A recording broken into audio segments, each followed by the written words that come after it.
সকাল ৬:৪০। ঘুম ভেঙেও যেন ভাঙছে না। চোখ পিটপিট করে তাকালো আদিবা। সারা শরীরে কেমন অস্বস্তিকর ব্যথা, গলার দিকটা একটু বেশিই ব্যথা করছে। আদিবা বেশ চেষ্টা করে উঠে বসল, সাথে সাথেই ভিমরি খাওয়ার অবস্থা। তার পাশে আয়েশ করে ঘুমিয়ে আছে আদিত্য। আদিবার জীবনের একমাত্র শনি, যে কিনা ছোটবেলা থেকেই আদিবার ঘাড়ে চড়ে আছে। আদিবা চারপাশটা ভালো করে দেখে নিল। না, সে নিজের রুমে নয়, আদিত্যের রুমে আছে। ধীরে ধীরে রাতের সব ঘটনা মনে পড়তে লাগল। রাতে আদিবা নিজের রুমেই ঘুমিয়েছিল, কিন্তু আদিত্য তাকে জোর করে এই রুমে নিয়ে এসেছে। তারপর যা যা করেছে সেসব ব্যাখ্যা দেওয়ার ক্ষমতা আদিবার নেই। আদিবা কাঁদতে কাঁদতে একসময় ঘুমিয়ে গিয়েছিল। আদিবা তাড়াতাড়ি উঠে নিজের ঘরে যাওয়ার চেষ্টা করল, কিন্তু তাতে সফল হতে পারল না। আদিত্য দরজা লক করে রেখেছে। কিভাবে লক করেছে সেটা আদিবার জানা নেই, শুধু এইটুকু জানে যে দরজাটা খোলার ক্ষমতা তার নেই। কিছুক্ষণ চেষ্টার পর ব্যর্থ হয়ে ফিরে আসলো। এখন কি করবে মাথায় ঢুকছে না। সবাই জেগে যাওয়ার আগেই এখান থেকে যাওয়া উচিত। সবাই যদি জানে সে আদির সাথে রাত কাটিয়েছে, মান সম্মান থাকবে না। আদিবা কোনো উপায় না পেয়ে আদিকে গিয়ে ডাকল। শুনতে পাচ্ছেন ভাইয়া, শুনতে পাচ্ছেন? আদি চোখ বন্ধ রেখেই আড়মোড়া ভেঙে জবাব দিল। কি হয়েছে? সাত সকালে এভাবে চেঁচামেচি করছিস কেন? দরজাটা খুলে দিন। আদি এবার চোখ খুলল। দরজা খুলে দিব মানে? রুমে যাব না। এটা কি বন জঙ্গল? আমি আমার রুমে যাব সেটাই বলেছি। সবাই যদি জেগে যায় মুখ দেখাবো কি করে? কেন, মুখে আবার কি হয়েছে যে মুখ দেখাতে পারবি না? আপনার কি একটুও লজ্জা নেই? এত অভিনয় কি করে করেন? এত কিছুর পরেও কথা বলছেন। লজ্জা পাওয়ার মতো কিছু করেছি বলে তো মনে পড়ছে না। কি করতে বাকি রেখেছেন? যতটা করার কথা ছিল ততটা করিনি। ঠোঁট থেকে কোমর পর্যন্ত সীমাবদ্ধ ছিলাম, এর বাইরে যাইনি। তুই যে ক্লাস 9-এ থাকতে প্রেম করতে পারে, সে এখন আমাকে উপরনীচ শেখাচ্ছে। আপনি ভুল কিছু বললাম? তুই এসবে অভ্যস্ত না। চুপ করুন, আপনার সাথে কথা বলতে আমার রুচিতে লাগছে। উচিত কথা সবারে গায়ে লাগে। আর একটাও বাজে কথা বলবেন না। দরজা খুলুন, আমি যাব। নিজেকে আয়নায় দেখেছিস? মানে? গলায় লাভ বাইট চকচক করছে, জামা আর চুলেরও নাজেহাল অবস্থা। আপনি আমার ভাই ভাবতেও ঘৃণা হচ্ছে। কি করে পারলেন? পারলাম আর কই, কান্নার জন্যে তো পুরো কোর্স কমপ্লিট হলো না। যাই হোক, ঘৃণাই যখন করবি তাহলে এইটুকু আর বাকি থাকবে কেন? বাকিটুকুও করে ফেলি। আপনি চুপ করবেন? আচ্ছা, করলাম, কিন্তু প্যান করবি না, ঘুমাম। দরজাটা খুলে দিয়ে ঘুমান। আদি উত্তর দিল না, উল্টো ঘুরে শুয়ে পড়ল। এসবের মানে কি? কোন ধরনের হেয়ালি এটা? আর একটা কথা বলবি তো থাপ্পড় মেরে সবকটা দাঁত ফেলে দিব। মান সম্মান শুধু আমার যাবে না, আপনারও যাবে। গেলে যাবে, আমার সম্মান নিয়ে তোকে ভাবতে হবে না। সবাইকে বলে দিব আপনি জোর করে আমার সাথে। তোর সাথে কি কি করেছি বল? সব। চুপ কেন? বল কি করেছে? কিছুই করিনি। আমার সাথে বাড়াবাড়ি করবি তো কাল যা যা ছাড় দিয়েছি আজ দিব না। আপনি এত ক্যারেক্টারলেস হবেন ভাবতেও পারিনি। যা যা ভাবার ভাব, কিন্তু এখন ঘুমোতে দে। আমার ঘুম ভাঙবি তো তোর কপালে দুঃখ আছে। দরজাটা খুলুন। তুই ভালো কথার মেয়ে না, দাঁড়া, মাকে ডাকছি। বলেই আদি মা বলে গলা ছাড়ল। আদিবা কি করবে ভেবে না পেয়ে তাড়াতাড়ি গিয়ে আদির মুখ চেপে ধরল। পাগল হয়ে গেছেন আপনি? এমন ছেলে মানুষই কেন করছেন? কারণ ছেলে মানুষের বয়সটা তোর সাথে কাটাতে পারিনি বলে আদি আদিবাকে জড়িয়ে নিয়ে শুয়ে পড়ল। আদিবা নিজেকে ছাড়াতে ছটফট করতে লাগল।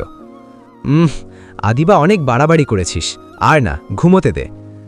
আদির সাথে শক্তিতে পেরে উঠল না আদিবা, তাই বাধ্য হয়েই আদির সাথে শুয়ে রইল। প্রায় ঘণ্টাখানেক পর আদিবার খোঁজ শুরু হলো। কারণ সকালের নাস্তা সে বানায়, তাই সে না থাকায় নাস্তার ব্যবস্থা হয়নি। তার উপর বাসাভর্তি লোকজন, নানান রকমের কাজ। আদিত্যের মা আদিবাকে গলা ছেড়ে ডাকছেন। আদিবা শুনতে পাচ্ছে, কিন্তু উত্তর দেওয়ার উপায় নেই। কেটে গেল আরও কিছুক্ষণ। আজ আদিবার কপালে দুঃখ আছে সেটা সে জানে। প্রায় 9টার কাছাকাছি আদির ঘুম ভাঙল। শুধু শুধু ভাঙেনি, আদির মা দরজায় কড়া নাড়ায় গেঙেছে। আদি বেশ ধীরে সুস্থে উঠে বসল, যেন কোনো কিছুই ঘটেনি। কিন্তু এদিকে ভয়ে আদিবার হাত পা কাঁপছে, চোখ মুখ ফ্যাকাশে হয়ে গেছে। দরজা খোলার সাথে সাথে তার দিকে ভয়ানক ঘূর্ণিঝড় বয়ে আসবে সন্দেহ নেই। আদি আদিবার দিকে তাকালো। আদিবা ভীতু হরিণীর মতো আদির দিকে তাকিয়ে আছে। এমন মুখ করে থাকার কি আছে? দেখে মনে হচ্ছে শোক দিবস পালন করছিস। বাথরুমে গিয়ে চোখে মুখে পানি দে, আমি দেখছি মা কেন ডাকছে। আদির কথাটা আদিবার পছন্দ হয়েছে। হ্যাঁ, ওয়াশরুমেই একমাত্র জায়গা যেখানে সে লুকোতে পারে, তাই আর কিছু না ভেবে ওয়াশরুমে চলে গেল। আদি গিয়ে দরজা খুলল। আদির মা আর জুই দরজার সামনে দাঁড়িয়ে আছে, মায়ের হাতে চায়ের ট্রে। চাটা এগিয়ে দিয়ে রুবিনা বেগম বললেন, সরি বাবা, চা দিতে দেরি হয়ে গেল, আরও আগেই দিতাম, কিন্তু আমি সকালে চা খাই না মা, কফি খাবো। ওহ, আমি এক্ষুনি করে আনছি। তোমার করতে হবে না মা, আদিবা হাতের কাজটা শেষ করে বানিয়ে দিবে। আদিবা দিবে? হ্যাঁ, ওয়াশরুমে আমার কাপড় ধুচ্ছে, কাল ধোয়ার কথা ছিল কিন্তু ধুইনি, তাই সকালে ধুচ্ছে, কাপড় ধুয়ে কফি বানাবে। ও মা, তাই? ও এখানে আর আমরা ওকে খুঁজে হয়রান হয়ে যাচ্ছিলাম।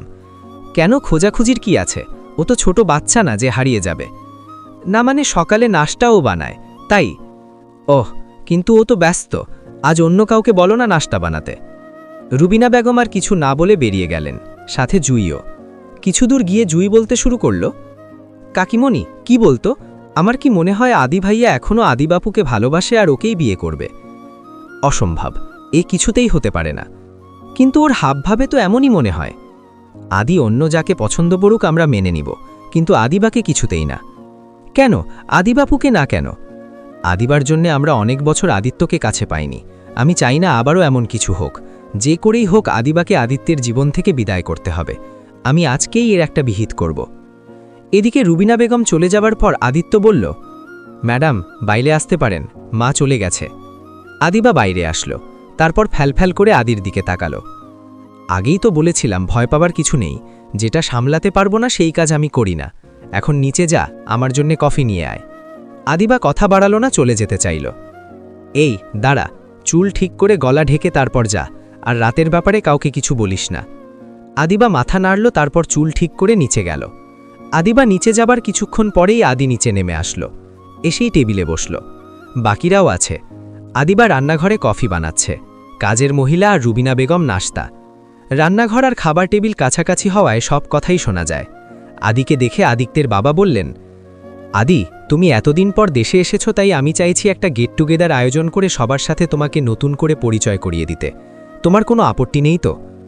না, আপত্তি কিসের, যা ভালো বুঝো করো, কিন্তু এই দেশে থাকার আবদার করো না। আমি এখানে বেশি দিন থাকবো না, আবার ফিরে যাব। সে না হয় পরে দেখা যাবে, আপাতত আজ সন্ধ্যায় বাসায় থেকো, আর চাইলে তোমার পুরনো বন্ধুদের দাওয়াত করতে পারো। আইডিয়াটা খারাপ দিওনি, আমার সবার সাথে দেখা করা উচিত। আচ্ছা, তাহলে পার্টির আয়োজন করা যাক। আমি সব আয়োজন করেই রেখেছি, কেটারিংয়ের লোক কিছুক্ষণের মধ্যে চলে আসবে, তুমি তোমার বন্ধুদের দাওয়াত করে দাও। আদি হ্যাঁ সূচক মাথা নাড়িয়ে খেতে শুরু করল। খাওয়া শেষে ড্রয়িং রুমে গিয়ে বসল, তারপর সব পুরনো বন্ধুদের ফোন করে দাওয়াত দিতে শুরু করল। আর আদির বাবা আত্মীয়দের দাওয়াত দিচ্ছেন। এর মধ্যে আদিবা কফি নিয়ে আদিত্যের সামনে এসে রাখল। হঠাৎ করে আদিবাকে দেখে থেমে গেল আদি। ভূত দেখার মতো চমকে উঠে তাকালো আদিবার দিকে। এমন একটা ভাব যেন পৃথিবীর সবচেয়ে বড় ভুলটা এইমাত্র সে করে বসেছে। কি হয়েছে?